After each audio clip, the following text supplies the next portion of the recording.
So today we are going to be doing the Unit 2 review, which focuses mostly on graphing, inequalities, and equations.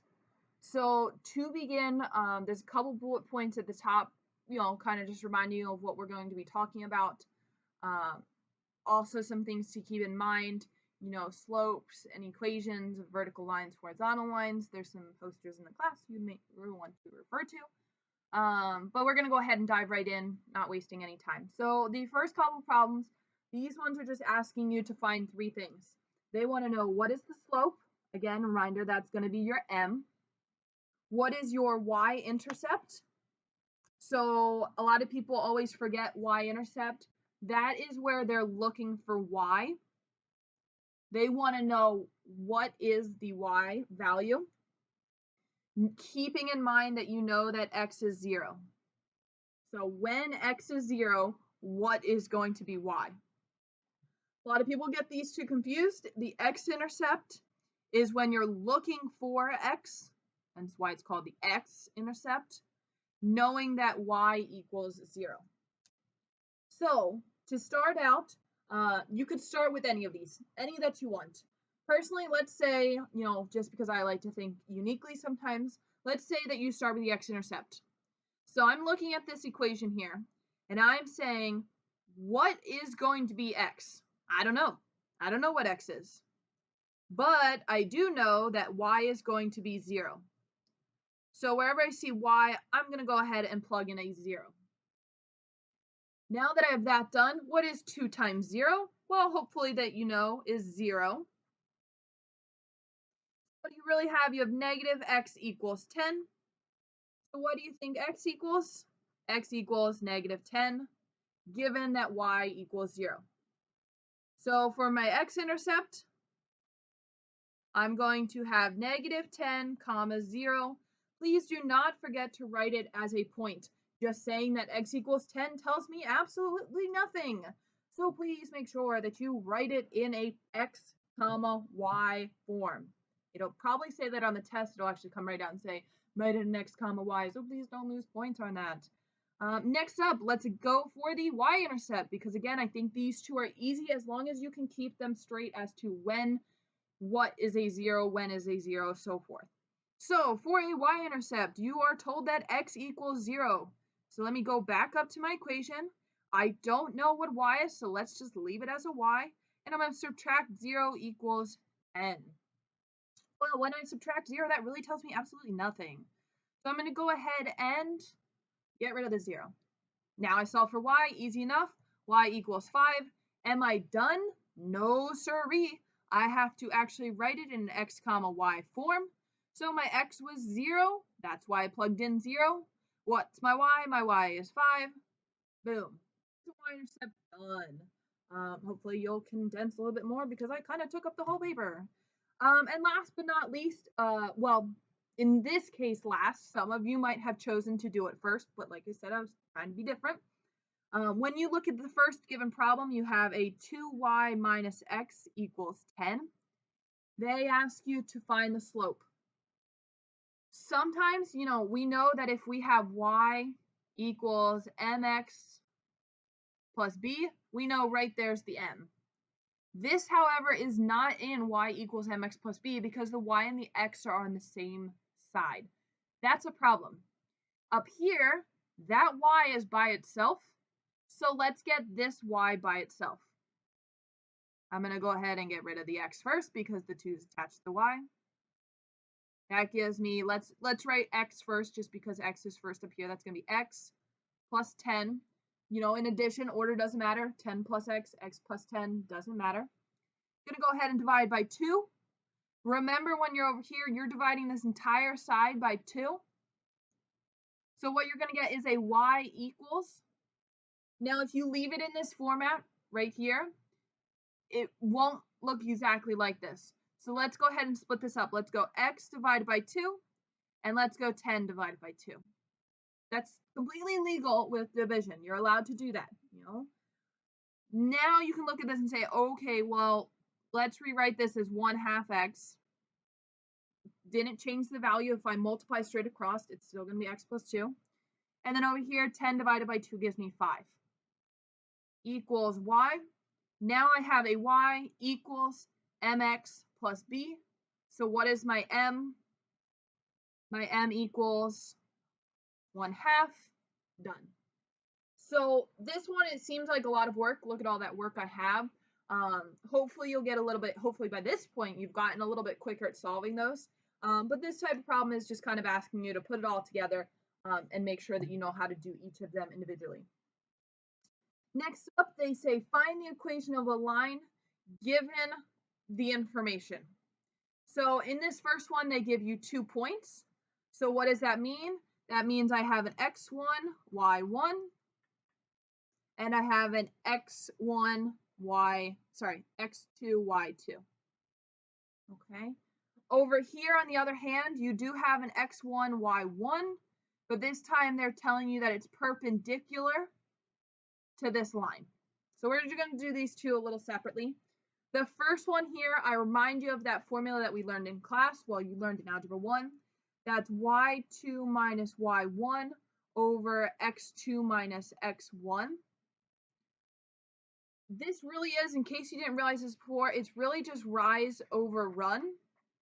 Rise refers to the up and down motion of a graph, henceforth the y movement. This is the y movement.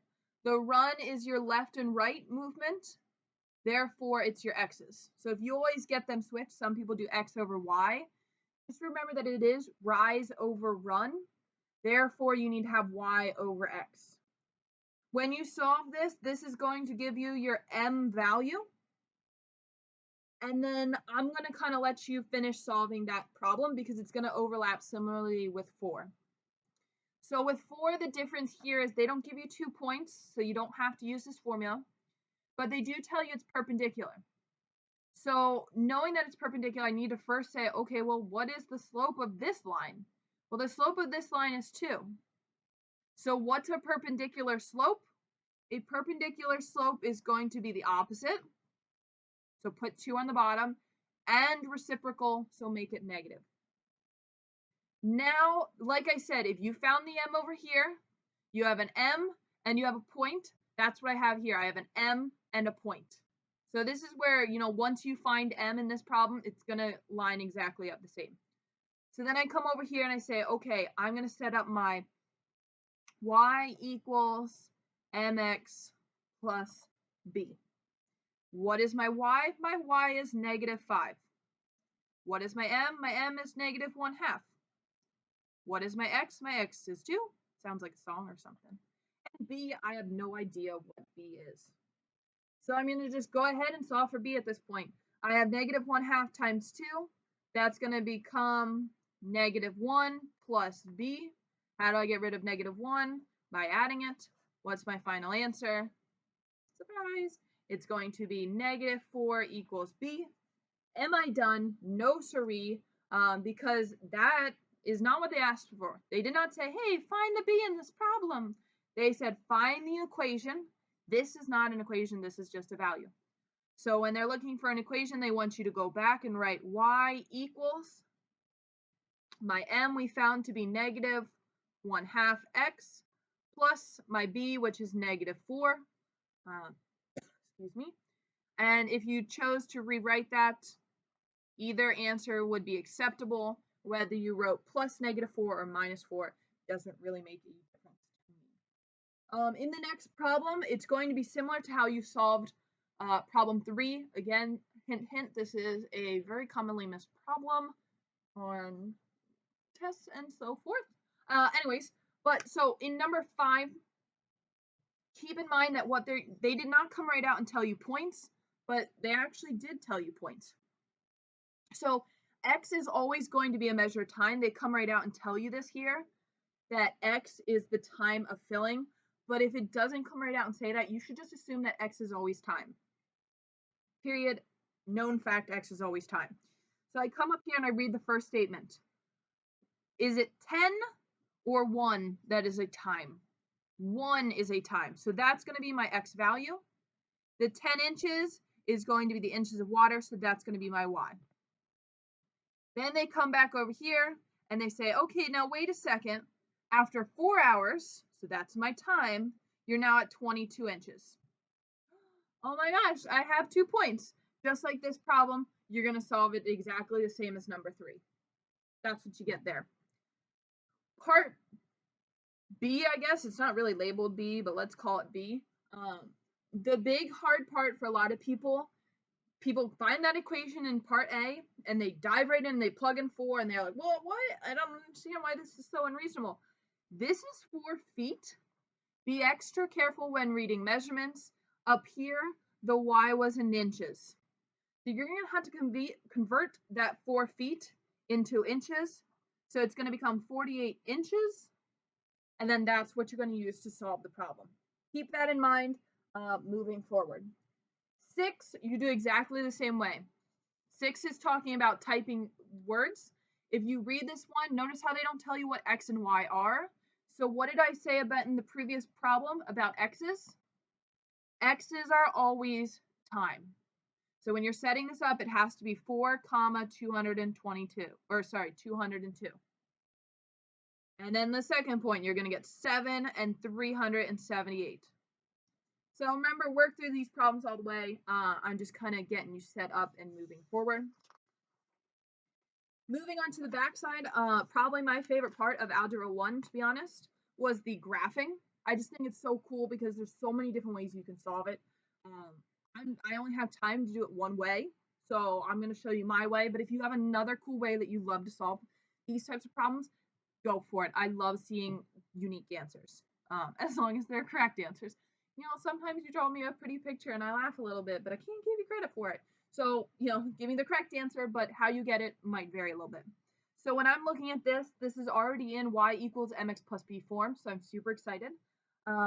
You can pick any type of number that you want to plug in here, but I'm going to go ahead and say, hey, you know, finding that y-intercept, so when x equals 0, those were really easy to me because when I plug that into here, what am I going to get? I'm going to get y equals -2 times 0 minus 5. Well, that just becomes 0, so I'm going to get y equals -5. Boom. So my y-intercept is going to be 0, -5. I did that very quickly, you know, because it's very easy for me. I mean, I've practiced a lot. But at the same time, you are just plugging in a 0, makes the x go away. You have 1 point. Hopefully you remember how to graph that. If you don't, that's your x and that's your y. So let's go on the x-axis and go to 0. Go on the y-axis to -5. There's the point we just found. And we know it's a point on our graph because we just solved it from the equation. Now, here again is that opportunity to go different directions. Some of you might actually solve some other points. Others of you will go ahead and say, okay, well, what is my m? M is -2. Now, if you want to write this as rise over run, well, what is -2 over? It's over 1. Easy enough, you know. It can't be over 0. 0 can never be a denominator, so -2 divided by 1 is still -2. Didn't change the value. Once I have rise over run, go ahead and just count rise over run. So -2 tells me I'm going down 2, forward 1. Down 2, forward 1. You could also think of it as, you know, 2 over -1. Same value, doesn't matter whether the negative's on the top or the bottom. That would just tell me up 2 over 1, up 2 over 1. Yes, up 2 over 1. Once you have, you know, all you really need is like 2 or 3 points. I recommend 3. I don't have a ruler on me, but on the test you will be using a ruler. So right now I'm going to go ahead and use this other pen. Line that up with a ruler on the test. I don't have a ruler with me. Go ahead and draw a nice pretty straight line. Boop, boop. That's your graph. Inequalities are a little different. We talked about finding the vertex. The vertex is always going to be the opposite of what's inside and the same as what's on the outside. So in this case, what you're going to get is what's the opposite of the inside? That's 1. What's the same as the outside? -4. This skill right here, surprisingly, is going to be the biggest takeaway from this entire year. If I was to say something you're gonna need to remember throughout this year is this piece right here, because we will be using that property over and over and over again. Sometimes we'll see it in square roots, sometimes we'll see it in exponents or fractions or anything like that, but we always take what's attached to the x, we do the opposite. We always take what's on the outside and we do the same. Boom. That's Algebra 2 in a nutshell. Kidding. But seriously, big portion of Algebra 2. Once I have the vertex, I'm going to go ahead and graph that. So it's going to be 1, -4. Then, like I said, you need to solve for one piece on each side. So this is what we talked about in class where you set up that table. You need to pick one x value to the right, one x value to the left. So let's just kind of pick one a little bit further out. Let's say 3, and then maybe -1. You can pick different numbers than me, and that might be good practice. Maybe you should pick 4 and -3. I don't know. Pick something different than me and just get that practice in. When I pick 3, I have to go up here and plug 3 in for x. So that's going to become 3 minus 1 gives me 2. Absolute value of 2 is 2. Minus 4 gives me -2. When I do it with -1, that becomes -2. Absolute value of -2 is 2. 2 minus 4 gives me -2. Now I can go ahead and graph these. It's going to become 3, -2, and 1, -2. And then if you remember, I always say, like, it's going to create a V because how many lines are there? There's 2 lines. 2 lines. So that's when it's going to create that V there. 2 lines creates a V. Okay? Just kind of keep that in mind. Inequalities down there, again, trying to keep this as short as possible. I'm not going to go ahead and solve these all the way through, but let's say that up here, maybe we magically turned these ones into inequalities. Remember, if it says greater than, you need to be shading above. It's greater than, it's taller than. If it says down, you need to be, or less than, you need to be going down. Reminder that if it's equal to, that's when we have the solid line. And if it's not equal to, it should be dashed. So just some general rules about, shading inequalities that, yes, you're worrying about the below or above, but you're also worrying about solid or dashed. A lot of times when you're doing a graph, let's say this one, actually, let's go to this one. This one over here, what this one's going to come out looking like is going to be something like this. It's a V. This one is not equal to, so it should be a dashed line. Now, I sometimes forget that, and I'll be like, oh my gosh, let me just go ahead and draw this thing. And I'm like, oh crap, this one's not equal to, so it needs to be dashed. You can go ahead and go back and just erase these and make it dashed, but please make sure that it's clearly dashed. Either erase them.